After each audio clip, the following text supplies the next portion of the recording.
오늘 전도에 대한 사랑꾼 전도 축제 영상을 잠깐 봤는데요. 이 조혜린 씨가 40년간 뭐 희한한 종교에도 빠져 계셨고, 그 뒤에는 뭐 법륜스님도 찾아가고, 또 한비아 씨의 그런 여행기를 읽으면서 나름 무슨 이 사람이 뭔가 깨달은 것 같다 싶어서 그 사람도 따라가고, 심지어는 스티븐 호킹 박사까지 만났다고, 그 책을 35번이나 읽었다고. 그러니까 이 사람은 뭔가 자신의 인생에 부족한 것을 알았던 거죠. 그렇죠? 부족한 것을 알았기 때문에 그 부족한 것을 채우기 위해서 이것저것 많은 것들을 시도한 겁니다. 저는 그분이 40년 동안 하루 10시간씩 기도했던 사람이라는 얘기를 듣고 좀 놀랐어요. 그런 사람이 돌아오기가 만만치 않은데, 그래서 우리 이성미 집사님이 그래서 7년간을 기도했던 것 같아요. 사단이 아주 견고하게 붙잡고 있으니까 그럼 더 많은 기도가 필요하거든요. 근데 어쨌든 그분이 돌아왔는데, 전에 그 예능 프로그램에서 그 얘기하는 걸 봤습니다. 이 조혜련 씨가 타고난 체질이 비만형 체질이래요. 그래서 그냥 평상시 보통 사람 먹는 것처럼 먹으면 대단히 이게 살이 찔 만한 체질인데, 저렇게 늘씬한 거는 자기 관리가 아주 철저한 사람이기 때문에 그렇다고 합니다. 그래서 의지가 엄청나게 강한 사람이에요. 그러다 보면 이분이 아까도 말한 것처럼 자기가 그런 것들을 연구하고 자기가 노력하면 자기 인생이 어떻게 잘 될 거라고 이렇게 생각했던 거죠. 그런데 결혼도 한번 이렇게 실패를 하고 지금은 재혼을 하게 됐는데, 재혼을 한 남편분이 또 크리스찬이라고 들었습니다. 아무튼 이분이 처음 이제 이성미 집사님한테 이야기를 듣게 된 건, 어느 날 캐나다에 사는 이성미 집사님을 방문했는데, 이성미 집사님 얼굴이 전에 얼굴과 달리 너무 얼굴이 빛나고 좋더래요. 그래서 왜 이렇게 얼굴이 좋으냐고 물어봤답니다. 그랬더니 내가 교회를 가고 예수님을 만나서 이렇게 됐다. 너도 같이 교회 가자. 이렇게 전도가 시작된 거예요. 근데 그러면서 이분이 이제 예수님을 만나고 난 뒤에 계속해서 조혜련 씨를 놓고 기도했다라고 그렇게 말하는데, 우리 교회에 오신 분들도 그런 분들이 많았죠. 친구의 얼굴이 너무 좋아져가지고 얘 얼굴이 왜 이렇게 좋아졌지? 해가지고 이렇게 온. 예수님을 만나면 뭔가 확실히 바뀌는 게 있습니다. 인생이 바뀌어요. 좋은 것으로 하나님께서 우리 가운데 채워주시기 때문에 당장 얼굴빛부터 좋아져요. 네. 아무리 운동을 많이 한다고 해서 얼굴빛이 좋아지는 것이 아니라 하나님께서 주신 생명의 빛을 받으면 얼굴빛이 좋아집니다. 자, 그런데 이 조혜련 씨 보면은 그 나름 의지도 강하고, 정말 한 책을 35번 읽을 정도면 대단한 거예요. 인생에 엄청난 노력을 한 거죠. 근데 자기 힘으로 자기의 인생을 그렇게 행복하게 살려고 정말 많이 분주하게 달려왔지만, 그분이 결정적으로 고꾸라지게 된 것은 자기 힘으로 안 되는 뭔가를 계속해서 부딪히고 발견하고 느끼게 된 것이지요. 여러분들도 때로는 그런 걸 느끼실 때도 있을 겁니다. 아침 일찍 새벽같이 직장에 나가고, 어떤 분은 새벽같이 나간데도 밤 늦게 퇴근하면서 주말도 제대로 쉬지 못하고 계속해서 반복되는 그 삶 속에 뭔가 기쁨도 없고 행복도 없고, 그러면서도 뭔가 삶이 바뀌지 않는, 자, 그렇게 해서 돈을 많이 모아놓으면 행복해지겠지 하고, 또 노후를 대비해서 많이 또 쌓아놓고 모아놓는데, 또 갑자기 뜻하지 않는 일로 그 돈이 사라지기도 하고, 또 때로는 속썩이는 자녀 때문에 그 돈도 아무 소용없는 것처럼 느껴지기도 하고, 갑작스러운 세상의 그런 많은 불행으로 말미암아 자신이 사는 삶에 대해서 이 조혜련 씨처럼 회의에 빠질 때가 있습니다. 뭔가 이렇게 내가 살았던, 내가 선택했던 이 삶이 나에게 행복을 줄 알았는데 전혀 그렇지 않아서 우리 힘들어할 때가 있습니다. 그런데 하나님께서는 그러한 삶이 하나님께서 주신 생명을 잃어버린, 영생하지 못하는, 그리고 사망 가운데 있는 우리 인생들에게 나타나는 큰 저주요 불행임을 말씀하시면서 우리들에게 예수 그리스도로 말미암는 새 생명을 주시려고 예수 그리스도를 보내셨습니다. 우리가 몇 주간에 걸쳐서 계속해서 금요일 날에는 Freedom in Christ라는 그 제목하에 우리 하나님께서 우리에게 주신 생명에 대해서 묵상했죠. 하나님이 우리에게 주신 생명은 그 안에는 내가 얼마나 소중한 자인가, 그리고 그 안에는 하나님께서 주신 안정됨이 있었어요. 에덴이라는 무엇 하나 부족함 없는 안정됨이 있었고, 또 언제나 하나님 앞에 100% 용납되는 그런 모습이 하나님이 처음 우리에게 주신 생명이었습니다. 그런데 그 생명을 잃고 난 뒤에 사람들은 자신의 삶을 위해서 안정을 추구하기 위해서 자신이 땀 흘리고 노력하고 수고하여야만 그 안정이 온다고 그렇게 생각한 거예요. 조혜련 씨도 그런 거죠. 자신의 삶에 그 뭔가 잃어버린 생명을 찾기 위한 그 영혼의 본능에 따라서 그는 막 이것저것을 찾았습니다. 그렇지만 그 안에 채워지지 않았어요. 왜냐하면 우리 조혜련 씨가 찾은 그 모든 곳에는 하나님께서 주신 생명이 없었기 때문에 그렇습니다. 우주 만물을 창조하시고 우리를 죄와 사망 가운데서 건지신 하나님 안에만 그 생명이 있기 때문에 하나님 안에 있을 때에만 참된 안정이 오고 기쁨이 오고 행복이 오기 때문에 그렇습니다. 그럼에도 불구하고 우리는 예수님을 믿었음에도 불구하고 예수님을 믿는 우리들 가운데도 어쩌면 조혜련 씨와 같은 방황이 여전히 있는 사람들이 있습니다. 그 대표적인 인물이 바로 야곱입니다. 야곱이 그랬죠. 하나님께서 뱃속에서부터 구별하여 택하셨습니다. 큰 자가 작은 자를 섬기리라고 섬길 것이다라고 말씀하시면서 하나님께서 야곱에게 은혜를 베푸신다라고 분명 말씀하셨습니다. 그럼에도 불구하고 야곱은 자기 스스로 이 안정감, 자기 스스로 용납됨, 자기 스스로 그 소중함들을 만들어내려고 인생 가운데 정말 분주하고 또 때로는 남을 속여가면서까지 열심으로 자기 힘으로 사는 사람이었습니다. 이렇게 열심으로 자기 힘으로 사는 이 상태를 우리는 하나님을 떠난 혼돈과 공허와 흑암 가운데 있는 모습이라고 그렇게 말씀을 나눴죠. 그랬던 야곱을 하나님께서 이제 변화시키고 바꾸시기 위해서 그가 살고 있던 그 땅을 떠나서 브엘세바 땅을 떠나서 하나님께서 그를 이 밧단 아람으로 가게 하셨습니다. 밧단 아람이라는 그런 광야와 같은 곳에서 하나님께서는 야곱이 갖고 있는 생각이 잘못되었음을 깨닫게 해주고 싶었던 거예요. 그 잘못된 생각이 뭐예요? 내가 노력해야만, 나의 인생을 내가 열심히 일하고 수고하고 심지어는 때로는 남을 속여서 이렇게 살아야만 내 인생에 영원한 생명, 안정감과 용납됨과 소중함들을 회복할 수 있을 것이다라는 야곱의 생각이 있었지요. 근데 그 생각을 하나님은 이 밧단 아람에서 바꾸신 거예요. 하란 땅에서 야곱의 그 생각을 바꾸셨습니다. 자, 그래서 야곱은 하나님께서 그 하란 땅에서 하나님이 계획하신 그 일들이, 그 계획이 다 이루어지자 야곱에게 하나님께서는 이제 하란을 떠나서 아버지 이삭이 있는 집으로 돌아가라고 말합니다. 그래서 야곱이 이제 아내들을 들판으로 불러서 2차 저차, 우리 지난주 말씀 나눈 것처럼 이야기를 한 뒤 이제 돌아가게 됩니다. 자, 오늘 17절에 보면 야곱이 일어나 자식들과 아내들을 낙타들에게 태우고 그 모은 바 모든 가축과 모든 소유물 곧 그가 밧단 아람에서 모은 가축을 이끌고 가나안 땅에 있는 그의 아버지 이삭에게로 가려 했다라고 말합니다. 그래서 출발합니다. 모든 것을 다 싸가지고 출발합니다. 그런데 야곱이 지금 이 날을 사실 손꼽아 기다렸습니다. 지금은 봄이에요. 봄. 왜냐하면 조금 있으면 여름이 오게 됩니다. 왜 봄이냐면요, 양털을 깎는 기간이에요.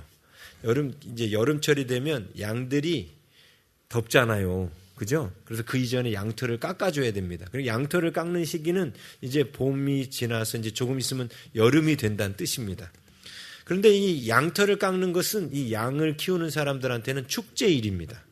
나중에 우리 다윗 시대에도 그 나봇이라는 사람이 그 양털을 깎는 장면이 나오는데, 양털은 당시 그 목축업을 하는 사람들한테는 1년에 한 번 있는 축제와 같은 거예요. 그래서 이게 하루 이틀 깎는 게 아닙니다. 지금처럼 전기 바리깡에서 이렇게 깎는 게 아니었거든요. 옛날에는 가위도 이렇게 예리하지 못했지 않습니까? 양털 깎는 일이 그렇게 쉽지 않았어요. 대단히 한 마리 깎는데 오래 걸렸습니다. 근데 양들이 보통 1000마리, 2000마리 되면 그걸 깎는 게 많이 걸린 거예요. 그래서 지금 고대 근동지방의 자료에 따르면 당시 라반과 같은 그런 규모의 사람들은 양털을 깎는데 약 300에서 400명이 동원이 되었고 약 3일에서 4일 정도 양털을 깎았다고 합니다. 그러니까 야곱의 계산에서 볼 때는 지금이 적기인 거예요. 왜냐하면 지금 라반의 양떼 가운데 얼룩지고 한 것들을 다 지금 몇 일끼를 떨어뜨려 놨어요? 3일끼를 떨어뜨려 놨거든요. 그래서 여기서 속속들이 라반의 양들은 다 그쪽으로 가고 이쪽은 자기 양들만 남겨놓고 막 계속 그러면서 물론 라반의 양도 치고 있어요. 근데 그러니까 새끼가 좀 약하게 부실하게 태어난 건 라반 쪽으로 보내고 막 이렇게 해가지고 지금 야곱이 어쨌든 라반의 양떼로부터 3일끼리 떨어져 있는 것은 확실하거든요. 그렇죠? 그래서 지금 양을 치는 그곳에서 양털을 깎을 때 지금 도망치면 이 소식이 거기 접해져도 자기를 따라올 수 없을 거라고 생각하고 미리부터 이 탈출 계획을 한 거죠. 이건 한마디로 바단 아람에서 떠나는 것은 라반의 그 악한 소나기로부터 탈출하는 거예요. 라반이 보통 악한 사람이 아니거든요. 우리는 지금까지만 봤던 것만 해도 엄청나게 많았죠. 돈에 대단히 인색한 사람이고 탐욕이 심해서 레아와 같은 딸을 주면서 7년의 노동력을 더 착취하고 또 라반에 대해서 말하면 아주 나쁜 사람이에요. 품삯을 10번이나 바꾸고 그렇죠? 품삯만 10번만 바꾼 게 아니라요. 거기 보면은 라반이 양을 키우다가 누가 도둑질해 간 거 있으면 그것까지도 다 야곱한테 요구할 만큼 아주 악덕 고용인이에요. 그게 라반이에요. 그러니까 야곱은 더 이상 라반 밑에 있으면 소망이 없는 거죠. 그래서 어떻게든 떠나려고 했습니다. 그래서 6년 동안 이제 자신의 재산이 어느 정도 생기니까 이렇게 떠납니다. 자, 이제 떠나는 이 장면을 보면 20절에 보면 라반에게 말하지 아니하고 가만히 떠나니라 이렇게 되어 있습니다. 그런데 참 이 본문이 성경 본문이 번역이 잘못됐어요. 가만히 떠나더라라고 되어 있지 않고요. 마음을 훔쳐갔다 이렇게 되어 있어요. 가만히 떠나갔다는 표현은 본문에 나오지 않는 표현입니다. 마음을 훔쳐갔다. 이 훔쳐가다라는 단어가 바로 속였다라는 단어예요. 지금 라반을 속이고 떠난다는 거예요. 그렇죠? 자기가 떠난다는 사실을 감추는 거죠. 자, 그리고 21절. 자, 21절의 번역이 더 아쉽습니다. 차라리 영어 번역으로 보는 게 더 정확한데, 이거 보면 그가 그의 모든 소유를 이끌고 강을 건너 길라산을 향하여 도망한지 이렇게 나와 있는데, 히브리어 원문을 보면요, 지금 야곱이 라반을 벗어나서 도망하는 장면을 아주 긴박한 모습으로 기록하고 있습니다. 여기 보면은 21절에 직역하면 이렇습니다. 그리고 그와 그에게 있는 모든 것이 도망쳤다라고 이렇게 말합니다. 그리고 그가 일어섰다. 그리고 그 강을 건너갔다. 그리고 그가 길라산으로 그의 얼굴을 향했다. 이 본문 안에는 이 그리고라는 단어가 동사와 함께 계속해서 연결되고 있어요. 그러니까 지금 야곱이 도망치는 상황을 아주 긴박하게 묘사한 거예요. 그가 도망쳤다. 그리고 그가 일어섰다. 그리고 그가 강을 건넜다. 그리고 그가 길라산으로 그의 얼굴을 향했다. 막 이런 식으로 긴박하게 기록하고 있습니다. 여기서 말하는 강을 건넜다라는 단어에서의 강은 그 강이라는 이렇게 누구나 다 알만한 강, 정관사 더가 붙어 있어요. 근데 거기서 말하는 그 강은 유프라데스 강을 말합니다. 유프라데스 강. 다시 말하면 옛날에 아브라함이 갈대아 우르를 떠날 때 이 강을 건너서 가나안 땅으로 들어왔어요. 마찬가지로 지금 야곱이 이 유프라데스 강을 건너서 왔다는 뜻은 이제 가나안 땅으로 접어들었다는 뜻이에요. 예. 그리고 가나안 땅 어디까지 왔냐면요. 여기 보니까 길르앗산을 향하여 왔다고 말합니다. 길르앗산. 자, 우리 영상 좀 잠깐 띄워주시죠. 제가 이게 너무 헷갈릴 것 같아가지고 지도를 한 장 보여드릴게요. 먼저 포인트로 여기 보시면 여기가 하란이 보이시죠? 여기 밑에가 유프라데스 강입니다. 여기 밑에가 유프라데스 강, 그죠? 유프라데스 강을 건너서 어디까지 내려왔냐면 쭉 와서 여기가 길라 라못이죠. 쭉 이쪽으로 확대시킨 거예요. 가지고 여기가 보이십니까? 예. 여기가 길라 라못이라고 돼 있고 여기가 미스바라고 돼 있죠. 여기까지 내려온 거예요. 여기까지. 그러니까 꽤 많이 내려온 거죠. 여기까지 내려왔으니까 지금 하란을 떠나서 여기까지 내려왔습니다. 요 길을 10일에 걸쳐서 내려온 거예요. 그리고 한 장만 더 넘겨볼게요. 여기 보면 돌 기둥들이 있죠. 예, 이게 야곱과 라반 사이에 나중에 언약을 맺을 때 이런 돌 기둥들을 세워서 언약을 맺었습니다. 근데 지금 돌 기둥이 10개가 있어요. 지금 쓰러져 있는 거에 다 합치면 10개가 있는데 이런 기둥들이 옛날에 고대 근동 지방이 언약을 맺을 때 썼습니다. 자, 이제 끄셔도 됩니다. 자, 아무튼 그 길을 10일 동안 걸쳐서 왔는데 지금 그 하란에서 이 미스바까지 거리로 얼마 되냐면 약 430km입니다.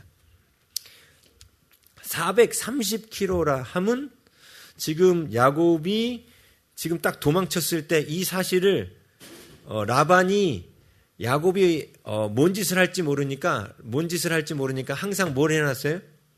스파이를 붙여놨겠죠. 라반이 보통 놈이 아니잖아요, 이 사람이. 그러니까 야곱이 다 데리고 도망치는 이 장면을 그 스파이가 보고 그 종이 보고 이 사실을 누구한테 알려요? 라반한테 알리러 갔겠죠. 그래서 22절에 보면 3일 만에 야곱이 도망한 것이 라반에게 들린지라. 왜? 3일길 떨어져 있으니까 지금. 그러니까 그 종이 야곱이 도망치자마자 그냥 바로 가가지고 라반한테 알린 거예요. 3일 만에 알렸습니다. 그 이야기를 듣고 라반이 대단히 화가 났어요.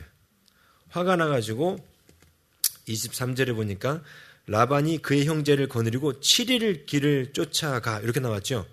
여기서 보면은 그의 형제를 거느리고 7일 길을 쫓아갔다는데 7일 길 앞에 곧바로 이런 말을 써야 돼요. 왜냐하면 3일을 포함한 7일이 아니고 또 다른 7일이에요. 그러니까 그 소식을 듣자마자 곧바로 7일 길을 쫓아갔습니다. 그러면 총 몇 일을 움직인 거예요?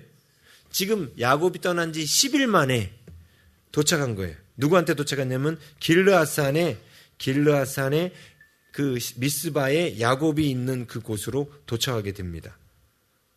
그런데 430km라 했죠. 그러면 야곱은 하루에 몇 킬로 움직인 거예요? 43km 움직인 겁니다. 당시 양떼와 소떼를 데리고 43km 움직이는 일이요. 대단히 빨리 움직였다는 뜻이에요. 사람들이 트레킹할 때, 산에서 트레킹할 때 약 110km 정도의 거리를 4박 5일 동안 걷습니다. 밤에는 자고.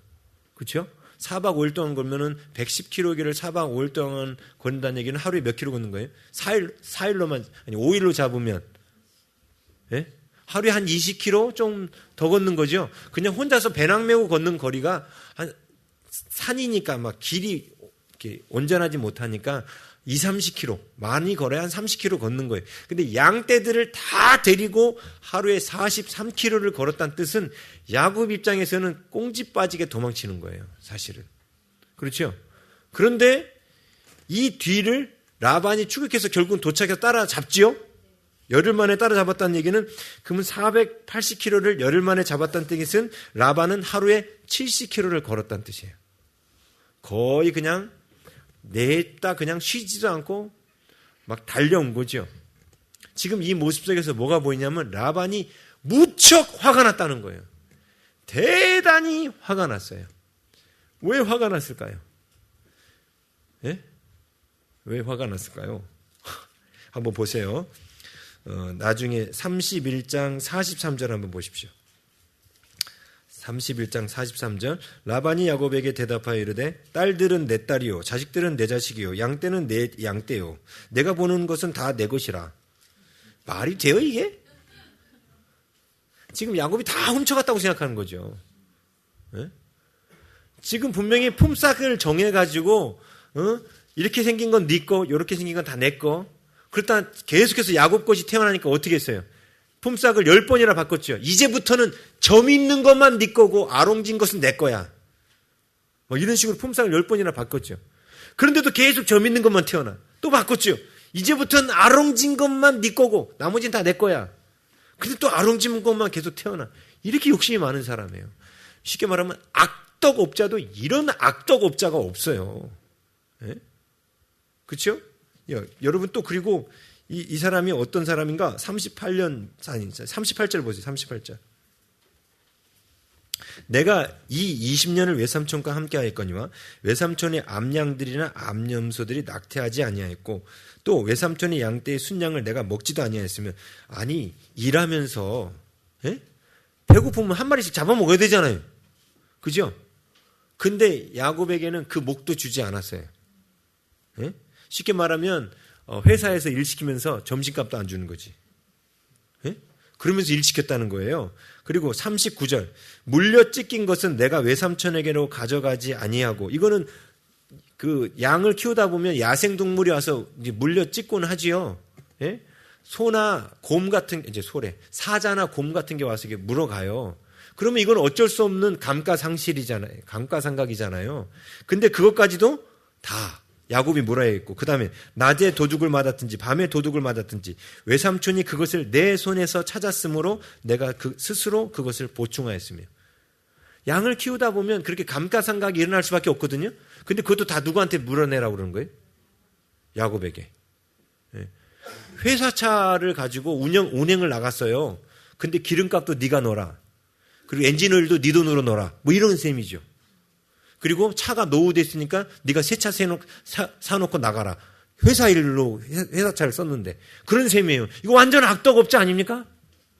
요즘 같았으면 난리 나요. 노동조합이 이런 사람 가만히 놔두지 않습니다. 그죠? 여러분이 만약에 이런 사람 밑에 고용돼 있다고 한번 생각해 보세요. 그리고 거기서 빠져나올 수 없다고 생각해 보세요. 이건 진짜 죽음이에요, 죽음. 정말 골치 아픈 거죠. 예? 그런데 이런 악덕업자 밑에서 여러분이 여러분의 재산을 챙길 수 있을 것 같습니까? 거의 불가능하죠. 왜? 그 보너스도 다 떼먹고, 뭐, 보너스, 옛날 악덕업자 가운데 진짜 나쁜 악덕업자 있잖아요. 여자들 인신매매 한 사람들. 처음에는 돈을 조금 꿨다가 못 갚으니까 사창가에다 팔아 넘기잖아요. 그죠? 그럼 사창가에 와가지고 화장품 값 또 제하고, 너 식비 제하고. 그래서 한 달에 200만 원 벌어주는데 거기서 또 다 제하고 한 150만 원은 너 이렇게 식비야 해서 다 뺏어가고 50만 원 또 뭐 해가지고 뺏어가고. 그래서 한 달이 지나도 단 한 푼도 못 받아요. 그 사창가에 잡혀간 여인들 이야기가 그런 여인이었죠. 포주들한테 잡혀간 여인들 이야기 아시죠?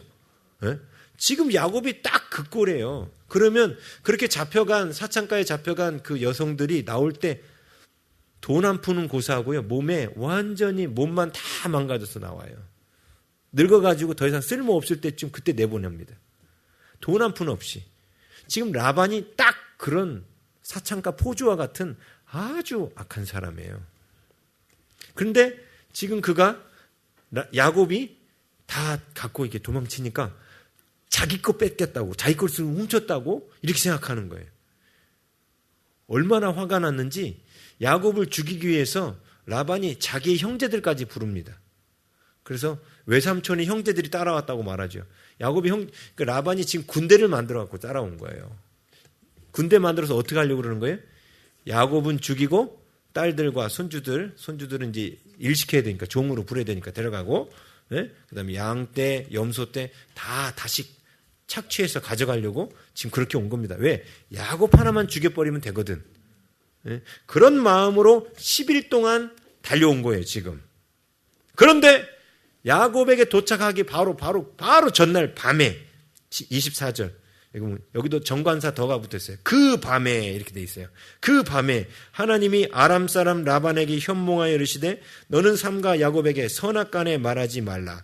이 번역도 정확하게 말하면 이렇습니다. 너는 삼가. 이게 뭐냐면 너는 스스로 조심해라. 이제 하나님이 라반에게 너 조심해 이놈아 조심해 이렇게 말씀하시는 거예요. 예? 그러면서 뭐라고 말씀하시냐면 야곱 안에 선악간에 말하지 말라. 이게 뭐냐면 야곱에게 어떤 말도 하지 마. 네가 같이 간 걸 도로 내놔라 이런 말도 하지 말고, 응? 아무튼 아무 말도 하지 말라는 거예요. 선악간에 아무 말 하지 말라는 거예요. 야곱에게 책망하는 말도 하지 말고 아무 말도 하지 말라는 거예요. 그리고 여기에 보면은 번역을 할 때 무엇이든지 절대 말하지 마. 원래 원문을 지역하면 절대 말하지 마 이렇게 말합니다. 근데 하나님이 꿈에 나타나서 라반에게 이렇게 말씀하실 때 아침에 일어났을 때 라반이 어땠을까요? 두려웠겠죠. 네? 두려웠어요. 자, 25절을 보니까 라반이 야곱을 쫓아 결국은 라반이 야곱을 따라잡습니다. 아, 대단해. 옛날에 보면 추노인가 뭐 이런 거 있었죠. 노비들 도망치면 따라잡는, 예? 그거 땅에 뭐 움직인 거 다 따져가면서 할 텐데, 그런데 이거는 흔적을 남길 수밖에 없는 게 양떼와 소떼를 다 데리고 움직이게 되니까 흔적을 남길 수밖에 없어요, 이게.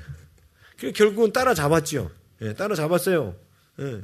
그런데 지금 따라잡아서 25절에 보니까 야곱이 그 산에 장막을 치고 있었습니다. 미스바 그 산에 장막을 치고 있었어요. 그때 역시 라반이 도착해서 장막을 치고 이제 야곱을 만나죠.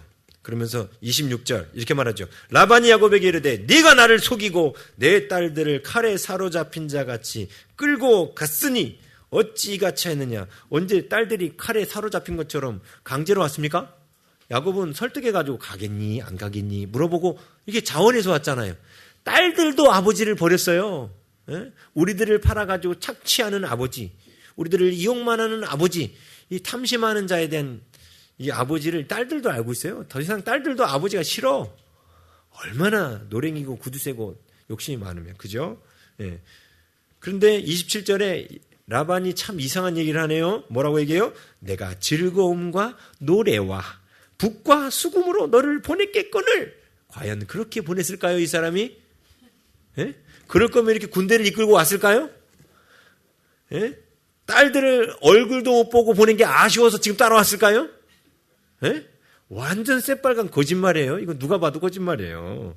그러면서 어찌해 내가 나를 속이고, 지금 라반이 계속 뭘 강조하냐면 네가 나를 속이고 네가 나를 속이고.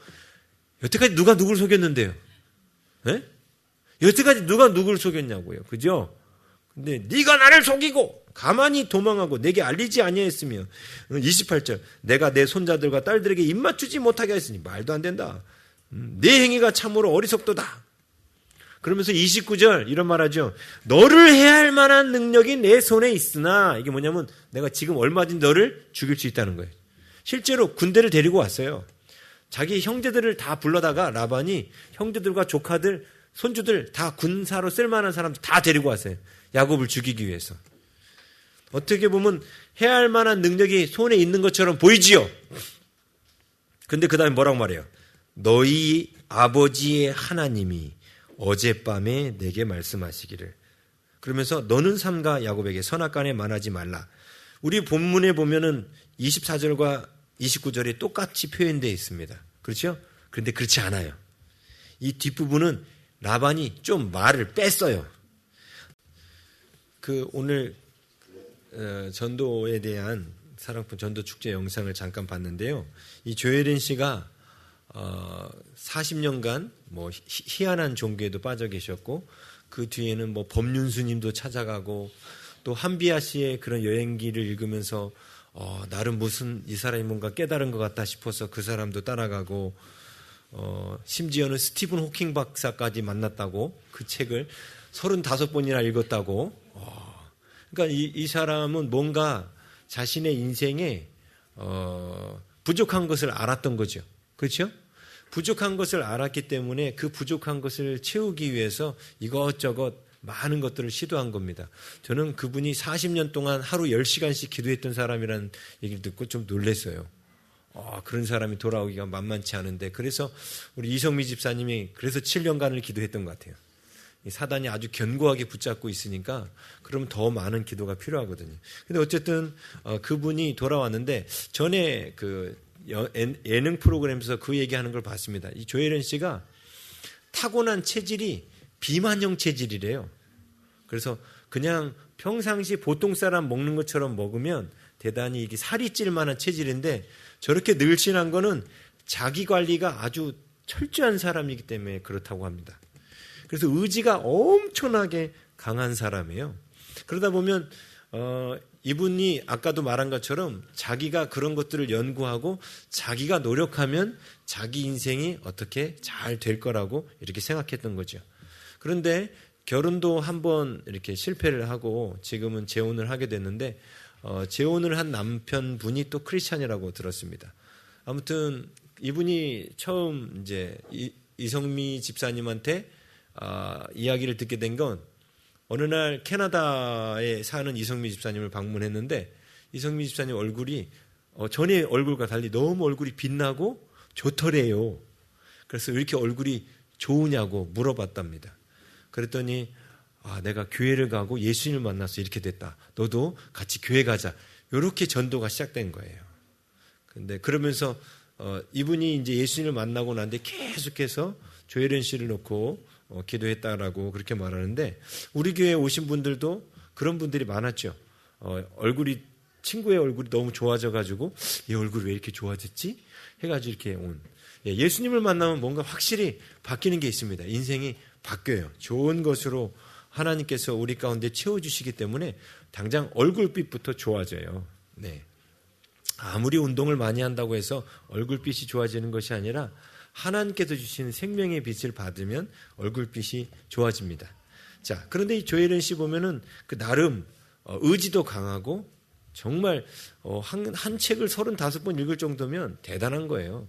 인생에 엄청난 노력을 한 거죠. 근데 자기 힘으로 자기의 인생을 그렇게 행복하게 살려고 정말 많이 분주하게 달려왔지만 그분이 결정적으로 고꾸라지게 된 것은 자기 힘으로 안 되는 뭔가를 계속해서 부딪히고 발견하고 느끼게 된 것이죠. 여러분들도 때로는 그런 걸 느끼실 때도 있을 겁니다. 아침 일찍 새벽같이 직장에 나가고 어떤 분은 새벽같이 나간데도 밤 늦게 퇴근하면서 주말도 제대로 쉬지 못하고 계속해서 반복되는 그 삶 속에 뭔가 기쁨도 없고 행복도 없고 그러면서도 뭔가 삶이 바뀌지 않는 자 그렇게 해서 돈을 많이 모아놓으면 행복해지겠지 하고 또 노후를 대비해서 많이 또 쌓아놓고 모아놓는데 또 갑자기 뜻하지 않는 일로 그 돈이 사라지기도 하고 또 때로는 속썩이는 자녀 때문에 그 돈도 아무 소용없는 것처럼 느껴지기도 하고 갑작스러운 세상의 그런 많은 불행으로 말미암아 자신이 사는 삶에 대해서 이 조혜련 씨처럼 회의에 빠질 때가 있습니다. 뭔가 이렇게 내가 살았던 내가 선택했던 이 삶이 나에게 행복을 줄 알았는데 전혀 그렇지 않아서 우리 힘들어할 때가 있습니다. 그런데 하나님께서는 그러한 삶이 하나님께서 주신 생명을 잃어버린 영생하지 못하는 그리고 사망 가운데 있는 우리 인생들에게 나타나는 큰 저주요 불행임을 말씀하시면서 우리들에게 예수 그리스도로 말미암는 새 생명을 주시려고 예수 그리스도를 보내셨습니다. 우리가 몇 주간에 걸쳐서 계속해서 금요일 날에는 Freedom in Christ라는 그 제목하에 우리 하나님께서 우리에게 주신 생명에 대해서 묵상했죠. 하나님이 우리에게 주신 생명은 그 안에는 내가 얼마나 소중한 자인가 그리고 그 안에는 하나님께서 주신 안정됨이 있었어요.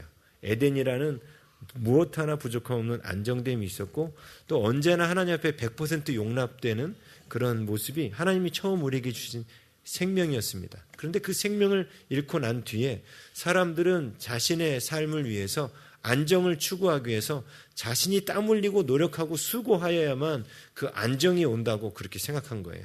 조혜련 씨도 그런 거죠. 자신의 삶에 그 뭔가 잃어버린 생명을 찾기 위한 그 영혼의 본능에 따라서 그는 막 이것저것을 찾았습니다.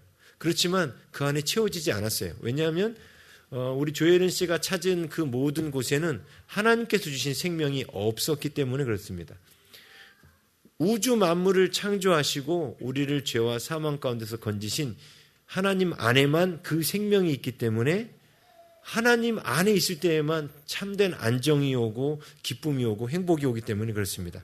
그럼에도 불구하고 우리는 예수님을 믿었음에도 불구하고 예수님을 믿는 우리들 가운데도 어쩌면 조혜련 씨와 같은 방황이 여전히 있는 사람들이 있습니다. 그 대표적인 인물이 바로 야곱입니다. 야곱이 그랬죠. 하나님께서 뱃속에서부터 구별하여 택하셨습니다. 큰 자가 작은 자를 섬기리라고 할 것이다, 섬길 것이다라고 말씀하시면서 하나님께서 야곱에게 은혜를 베푸신다라고 분명 말씀하셨습니다.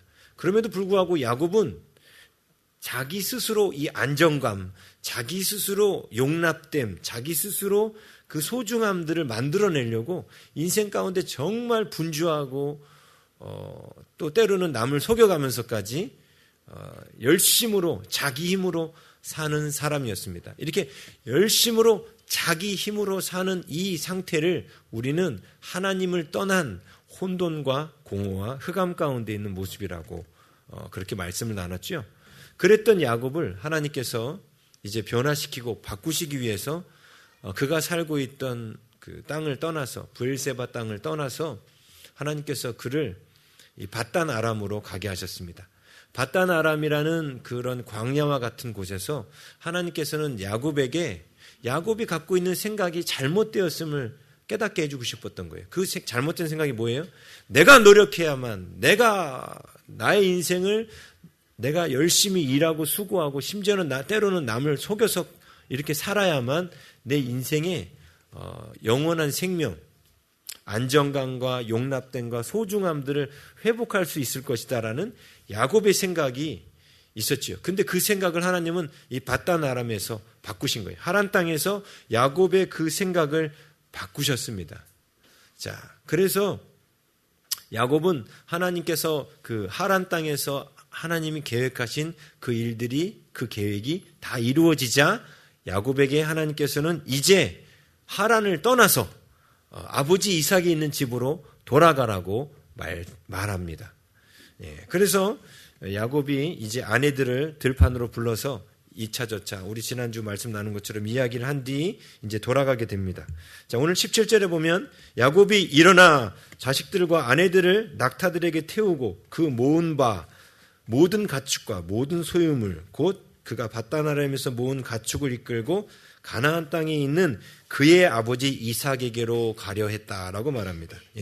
그래서 출발합니다. 모든 것을 다 싸가지고 출발합니다. 그런데 야곱이 지금 이 날을 사실 손꼽아 기다렸습니다. 지금은 봄이에요, 봄. 왜냐하면 조금 있으면 여름이 오게 됩니다. 왜 봄이냐면요, 양털을 깎는 기간이에요. 이제 여름철이 되면 양들이 덥잖아요. 그죠? 그래서 그 이전에 양털을 깎아줘야 됩니다. 그리고 양털을 깎는 시기는 이제 봄이 지나서 이제 조금 있으면 여름이 된다는 뜻입니다.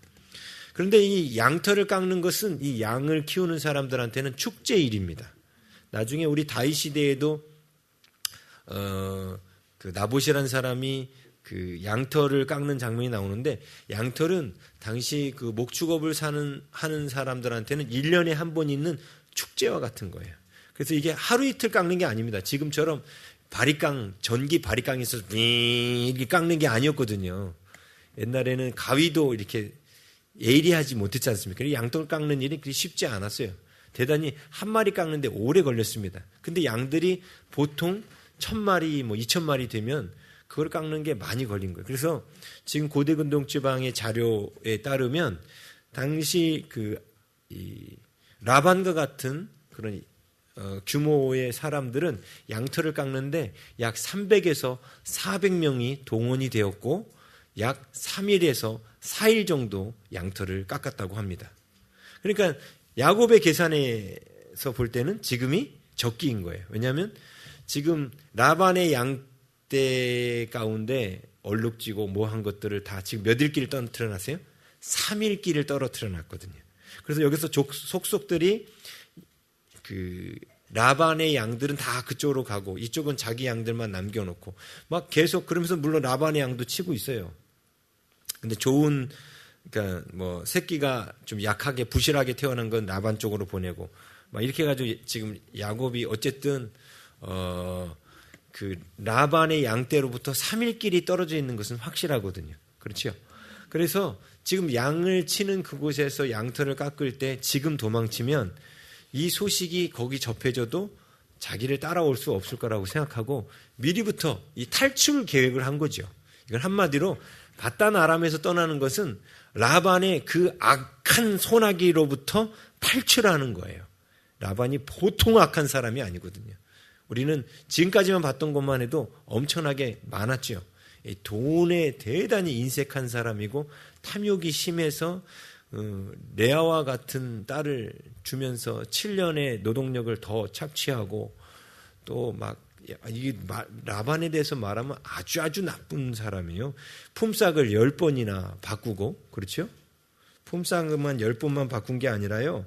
거기 보면은 라반이 양을 키우다가 뭐 누가 도둑질해 간 거 있으면 그것까지도 다 야곱한테 요구할 만큼 아주 악덕 고용인이에요.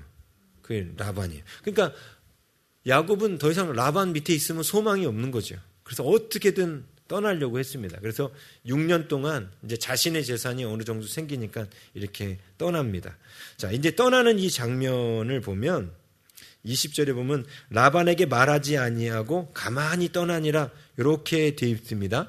그런데 참 이 본문이 성경 본문이 번역이 잘못됐어요. 가만히 떠나더라라고 되어 있지 않고요. 마음을 훔쳐갔다 이렇게 되어 있어요. 가만히 떠나갔다는 표현은 본문에 나오지 않는 표현입니다. 마음을 훔쳐갔다. 이 훔쳐가다라는 단어가 바로 속였다라는 단어예요. 지금 라반을 속이고 떠난다는 거예요. 그렇죠? 자기가 떠난다는 사실을 감추는 거죠. 자, 그리고 21절. 자, 21절의 번역이 더 아쉽습니다. 차라리 영어 번역으로 보는 게 더 정확한데, 여기 보면 그가 그의 모든 소유를 이끌고 강을 건너 길라산을 향하여 도망한지 이렇게 나와 있는데, 그 히브리어 원문을 보면요, 지금 야곱이 라반을 벗어나서 도망하는 장면을 아주 긴박한 모습으로 기록하고 있습니다. 여기 보면은 21절에 직역하면 이렇습니다. 그리고 그와 그에게 있는 모든 것이 도망쳤다라고 이렇게 말합니다. 그리고 그가 일어섰다. 그리고 그 강을 건너갔다. 그리고 그가 길라산으로 그의 얼굴을 향했다. 이 본문 안에는 이 그리고라는 단어가 동사와 함께 계속해서 연결되고 있어요. 그러니까 지금 야곱이 도망치는 상황을 아주 긴박하게 묘사한 거예요. 그가 도망쳤다. 그리고 그가 일어섰다. 그리고 그가 강을 건넜다. 그리고 그가 길라산으로 그의 얼굴을 향했다. 막 이런 식으로 긴박하게 기록하고 있습니다. 여기서 말하는 강을 건넜다라는 단어에서의 강은 그 강이라는 이렇게 누구나 다 알만한 강. 정관사 더가 붙어 있어요. 근데 거기서 말하는 그 강은 유프라데스 강을 말합니다. 유프라데스 강. 다시 말하면 옛날에 아브라함이 갈대아 우르를 떠날 때 이 강을 건너서 가나안 땅으로 들어왔어요. 마찬가지로 지금 야곱이 이 유프라데스 강을 건너서 왔다는 뜻은 이제 가나안 땅으로 접어들었다는 뜻이에요. 예. 그리고 가나안 땅 어디까지 왔냐면요. 여기 보니까 길르앗산을 향하여 왔다고 말합니다. 길르앗산. 자, 우리 영상 좀 잠깐 띄워주시죠. 제가 이게 너무 헷갈릴 것 같아가지고 지도를 한 장 보여드릴게요. 먼저 포인트로. 여기 보시면 여기가 하란이 보이시죠? 여기 밑에가 유프라데스 강입니다. 여기 밑에가 유프라데스 강. 그죠? 유프라데스 강을 건너서 어디까지 내려왔냐면 쭉 와서 여기가 길르앗 라못이죠. 쭉 이쪽으로 확대시킨 거예요. 가지고 여기가 보이십니까? 예. 여기가 길르앗 라못이라고 돼 있고 여기가 미스바라고 돼 있죠. 여기까지 내려온 거예요. 여기까지. 그러니까 꽤 많이 내려온 거죠. 여기까지 내려왔으니까 지금 하란을 떠나서 여기까지 내려왔습니다. 요 길을 10일에 걸쳐서 내려온 거예요. 그리고 한 장만 더 넘겨볼게요. 여기 보면 돌 기둥들이 있죠. 예, 이게 야곱과 라반 사이에 나중에 언약을 맺을 때 이런 돌 기둥들을 세워서 언약을 맺었습니다. 근데 지금 돌 기둥이 10개가 있어요. 지금 쓰러져 있는 거에 다 합치면 10개가 있는데 이런 기둥들이 옛날에 고대 근동 지방이 언약을 맺을 때 썼습니다. 자, 이제 끄셔도 됩니다. 자, 아무튼 그 길을 10일 동안 걸쳐서 왔는데 지금 그 하란에서 이 미스바까지 거리로 얼마 되냐면 약 430km입니다. 430km라 하면 지금 야곱이 지금 딱 도망쳤을 때 이 사실을 라반이 야곱이 뭔 짓을 할지 모르니까 항상 뭘 해놨어요? 스파이를 붙여놨겠죠. 라반이 보통 놈이 아니잖아요, 이 사람이. 그러니까 야곱이 다 데리고 도망치는 이 장면을 그 스파이가 보고 그 종이 보고 이 사실을 누구한테 알려요? 라반한테 알리러 갔겠죠. 그래서 22절에 보면 3일 만에 야곱이 도망한 것이 라반에게 들린지라. 왜? 3일 길 떨어져 있으니까 지금. 그러니까 그 종이 야곱이 도망치자마자 그냥 바로 가가지고 라반한테 알린 거예요. 3일 만에 알렸습니다. 그 이야기를 듣고 라반이 대단히 화가 났어요. 화가 나가지고 23절에 보니까 라반이 그의 형제를 거느리고 7일 길을 쫓아가 이렇게 나왔죠. 여기서 보면은 그의 형제를 거느리고 7일 길을 쫓아갔다는데 7일 길 앞에 곧바로 이런 말을 써야 돼요. 왜냐하면 3일을 포함한 7일이 아니고 또 다른 7일이에요. 그러니까 그 소식을 듣자마자 곧바로 7일 길을 쫓아갔습니다. 그러면 총 몇 일을 움직인 거예요? 지금 야곱이 떠난 지 10일 만에 도착한 거예요. 누구한테 도착했냐면 길르앗산에 그 미스바에 야곱이 있는 그 곳으로 도착하게 됩니다. 그런데 430km라 했죠. 그러면 야곱은 하루에 몇 킬로 움직인 거예요? 43km 움직인 겁니다. 당시 양떼와 소떼를 데리고 43km 움직이는 일이요. 대단히 빨리 움직였다는 뜻이에요. 사람들이 트레킹할 때, 산에서 트레킹할 때 약 110km 정도의 거리를 4박 5일 동안 걷습니다. 밤에는 자고. 그렇죠? 4박 5일 동안 걸면은 110km 길을 4박 5일 동안 걷는다는 얘기는 하루에 몇 킬로 걷는 거예요? 4일로만, 아니 5일로 잡으면, 예? 하루에 한 20km 좀 더 걷는 거죠. 그냥 혼자서 배낭 메고 걷는 거리가 산이니까 막 길이 이렇게 온전하지 못하니까 30km, 많이 걸어야 한 30km 걷는 거예요. 근데 양떼들을 다 데리고 하루에 43km를 걸었다는 뜻은 야곱 입장에서는 꽁지 빠지게 도망치는 거예요, 사실은. 그렇죠? 그런데 이 뒤를 라반이 추격해서 결국은 도착해서 따라잡지요? 열흘 만에 따라잡았다는 얘기는 그러면 480km를 열흘 만에 잡았다는 뜻은 라반은 하루에 70km를 걸었다는 뜻이에요. 거의 그냥 냈다 그냥 쉬지도 않고 막 달려온 거죠. 지금 이 모습 속에서 뭐가 보이냐면 라반이 무척 화가 났다는 거예요. 대단히 화가 났어요. 왜 화가 났을까요? 예? 왜 화가 났을까요? 한번 보세요. 나중에 31장 43절 한번 보십시오. 31장 43절 라반이 야곱에게 대답하여 이르되 딸들은 내 딸이요 자식들은 내 자식이요 양떼는 내 양떼요 내가 보는 것은 다 내 것이라. 말이 돼요 이게? 지금 야곱이 다 훔쳐갔다고 생각하는 거죠. 네? 지금 분명히 품삯을 정해가지고 이렇게 생긴 건 네 거, 이렇게 생긴 건 다 내 거. 그렇다 계속해서 야곱 것이 태어나니까 어떻게 했어요? 품삯을 10번이나 바꿨죠. 이제부터는 점 있는 것만 네 거고 아롱진 것은 내 거야. 뭐 이런 식으로 품삯을 10번이나 바꿨죠. 그런데도 계속 점 있는 것만 태어나. 또 바꿨죠. 이제부터는 아롱진 것만 네 거고 나머지는 다 내 거야. 근데 또 아롱진 것만 계속 태어나. 이렇게 욕심이 많은 사람이에요. 쉽게 말하면 악덕업자도 이런 악덕업자가 없어요. 예? 그렇죠? 여러분 또 그리고 이 사람이 어떤 사람인가? 38절 보세요. 38절. 내가 이 20년을 외삼촌과 함께 하였거니와 외삼촌의 암양들이나 암염소들이 낙태하지 아니하였고 또 외삼촌의 양떼의 순양을 내가 먹지도 아니하였으면 아니 일하면서 배고프면 한 마리씩 잡아먹어야 되잖아요. 그죠? 근데 야곱에게는 그 목도 주지 않았어요. 쉽게 말하면 회사에서 일 시키면서 점심값도 안 주는 거지. 그러면서 일 시켰다는 거예요. 그리고 39절 물려 찢긴 것은 내가 외삼촌에게로 가져가지 아니하고 이거는 그 양을 키우다 보면 야생동물이 와서 이제 물려 찢곤 하지요. 예? 소나 곰 같은, 이제 소래, 사자나 곰 같은 게 와서 이게 물어가요. 그러면 이건 어쩔 수 없는 감가상실이잖아요. 감가상각이잖아요. 근데 그것까지도 다 야곱이 물어야 했고, 그 다음에 낮에 도둑을 맞았든지 밤에 도둑을 맞았든지 외삼촌이 그것을 내 손에서 찾았으므로 내가 스스로 그것을 보충하였으며. 양을 키우다 보면 그렇게 감가상각이 일어날 수밖에 없거든요. 근데 그것도 다 누구한테 물어내라고 그러는 거예요? 야곱에게.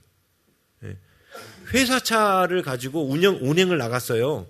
근데 기름값도 네가 넣어라. 그리고 엔진오일도 네 돈으로 넣어라. 뭐 이런 셈이죠. 그리고 차가 노후됐으니까 네가 새 차 사놓고 나가라. 회사 일로 회사차를 썼는데. 그런 셈이에요. 이거 완전 악덕업자 아닙니까? 요즘 같았으면 난리 나요. 노동조합이 이런 사람 가만히 놔두지 않습니다. 그죠? 여러분이 만약에 이런 사람 밑에 고용돼 있다고 한번 생각해 보세요. 그리고 거기서 빠져나올 수 없다고 생각해 보세요. 이건 진짜 죽음이에요, 죽음. 정말 골치 아픈 거죠. 예? 그런데 이런 악덕업자 밑에서 여러분이 여러분의 재산을 챙길 수 있을 것 같습니까? 거의 불가능하죠. 왜? 그 보너스도 다 떼먹고, 뭐, 보너스, 옛날 악덕업자 가운데 진짜 나쁜 악덕업자 있잖아요. 여자들 인신매매 한 사람들. 처음에는 돈을 조금 꿨다가 못 갚으니까 사창가에다 팔아 넘기잖아요. 그죠? 그럼 사창가에 와가지고 화장품 값 또 제하고, 너 식비 제하고. 그래서 한 달에, 200만 원 벌어주는데 거기서 또 다 제하고 한 150만 원은 너 이렇게 식비야 해서 다 뺏어가고 50만 원 또 뭐 해가지고 뺏어가고. 그래서 한 달이 지나도 단 한 푼도 못 받아요. 그 사창가에 잡혀간 여인들 이야기가 그런 여인이었죠.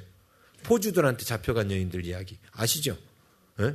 지금 야곱이 딱 그 꼴이에요. 그러면 그렇게 사창가에 잡혀간 그 여성들이 나올 때 돈 한 푼은 고사하고요. 몸만 다 망가져서 나와요. 늙어가지고 더 이상 쓸모없을 때쯤 그때 내보냅니다. 돈 한 푼 없이. 지금 라반이 딱 그런 사창가 포주와 같은 아주 악한 사람이에요. 그런데 지금 야곱이 다 갖고 이렇게 도망치니까 자기 거 뺏겼다고, 자기 것을 훔쳤다고 이렇게 생각하는 거예요. 얼마나 화가 났는지 야곱을 죽이기 위해서 라반이 자기의 형제들까지 부릅니다. 그래서 외삼촌의 형제들이 따라왔다고 말하죠. 라반이 지금 군대를 만들어 갖고 따라온 거예요. 군대 만들어서 어떻게 하려고 그러는 거예요? 야곱은 죽이고 딸들과 손주들은 이제 일 시켜야 되니까 종으로 부려야 되니까 데려가고, 예? 그다음에 양떼, 염소떼 다 다시 착취해서 가져가려고 지금 그렇게 온 겁니다. 왜? 야곱 하나만 죽여버리면 되거든. 예? 그런 마음으로 10일 동안 달려온 거예요, 지금. 그런데 야곱에게 도착하기 바로 전날 밤에 24절. 여기도 정관사 더가 붙었어요. 그 밤에 이렇게 돼 있어요. 그 밤에 하나님이 아람 사람 라반에게 현몽하여 이르시되 너는 삼가 야곱에게 선악간에 말하지 말라. 이 번역도 정확하게 말하면 이렇습니다. 너는 삼가. 이게 뭐냐면 너는 스스로 조심해라. 이제 하나님이 라반에게 너 조심해 이놈아. 조심해 이렇게 말씀하시는 거예요. 예? 그러면서 뭐라고 말씀하시냐면 야곱 안에 선악간에 말하지 말라. 이게 뭐냐면 야곱에게 어떤 말도 하지 마. 네가 같이 간 걸 도로 내놔라 이런 말도 하지 말고, 응? 아무튼 아무 말도 하지 말라는 거예요. 선악간에 아무 말 하지 말라는 거예요. 야곱에게 책망하는 말도 하지 말고 아무 말도 하지 말라는 거예요. 그리고 여기에 보면은 번역을 할 때 무엇이든지 절대 말하지 마. 원래 원문을 지역하면 절대 말하지 마 이렇게 말합니다. 근데 하나님이 꿈에 나타나서 라반에게 이렇게 말씀하실 때 아침에 일어났을 때 라반이 어땠을까요? 두려웠겠죠. 네? 두려웠어요. 자, 25절을 보니까 라반이 야곱을 쫓아 결국은 야곱을 따라잡습니다. 아, 대단해. 옛날에 보면 추노인가 이런 거 있었죠. 노비들 도망치면 따라잡는, 예? 그거 땅에 움직인 거 다 따져가면서 할 텐데. 그런데 이거는 흔적을 남길 수밖에 없는 게 양떼와 소떼를 다 데리고 움직여야 되니까 흔적을 남길 수밖에 없어요, 이게. 결국은 따라잡았죠. 예, 따라잡았어요. 예. 그런데 지금 따라잡아서 25절에 보니까 야곱이 그 산에 장막을 치고 있었습니다. 미스바 그 산에 장막을 치고 있었어요. 그때 역시 라반이 도착해서 장막을 치고 이제 야곱을 만나죠. 그러면서 26절 이렇게 말하죠. 라반이 야곱에게 이르되 네가 나를 속이고 내 딸들을 칼에 사로잡힌 자 같이 끌고 갔으니 어찌 이같이 했느냐. 언제 딸들이 칼에 사로잡힌 것처럼 강제로 왔습니까? 야곱은 설득해가지고 가겠니 안 가겠니 물어보고 이게 자원해서 왔잖아요. 딸들도 아버지를 버렸어요. 예? 우리들을 팔아가지고 착취하는 아버지, 우리들을 이용만 하는 아버지, 이 탐심하는 자에 대한 이 아버지를 딸들도 알고 있어요. 더 이상 딸들도 아버지가 싫어. 얼마나 노랭이고 구두쇠고 욕심이 많으면, 그죠? 예. 그런데 27절에 라반이 참 이상한 얘기를 하네요. 뭐라고 얘기해요? 내가 즐거움과 노래와 북과 수금으로 너를 보냈겠거늘. 과연 그렇게 보냈을까요, 이 사람이? 예? 그럴 거면 이렇게 군대를 이끌고 왔을까요? 예? 딸들을 얼굴도 못 보고 보낸 게 아쉬워서 지금 따라왔을까요? 예? 완전 새빨간 거짓말이에요. 이거 누가 봐도 거짓말이에요. 그러면서 어찌해요 내가 나를 속이고. 지금 라반이 계속 뭘 강조하냐면 네가 나를 속이고 네가 나를 속이고. 여태까지 누가 누굴 속였는데요? 예? 여태까지 누가 누굴 속였냐고요. 그죠? 근데 네가 나를 속이고 가만히 도망하고 내게 알리지 아니하였으며 28절 내가 내 손자들과 딸들에게 입맞추지 못하게 했으니 말도 안 된다. 내 행위가 참으로 어리석도다. 그러면서 29절 이런 말하죠. 너를 해야 할 만한 능력이 내 손에 있으나 이게 뭐냐면 내가 지금 얼마든지 너를 죽일 수 있다는 거예요. 실제로 군대를 데리고 왔어요. 자기 형제들을 다 불러다가 라반이 형제들과 조카들 손주들 다 군사로 쓸만한 사람들 다 데리고 왔어요. 야곱을 죽이기 위해서. 어떻게 보면 해야 할 만한 능력이 손에 있는 것처럼 보이지요. 근데 그 다음에 뭐라고 말해요? 너희 아버지의 하나님이 어젯밤에 내게 말씀하시기를. 그러면서 너는 삼가 야곱에게 선악간에 말하지 말라. 우리 본문에 보면은 24절과 29절이 똑같이 표현되어 있습니다. 그렇죠?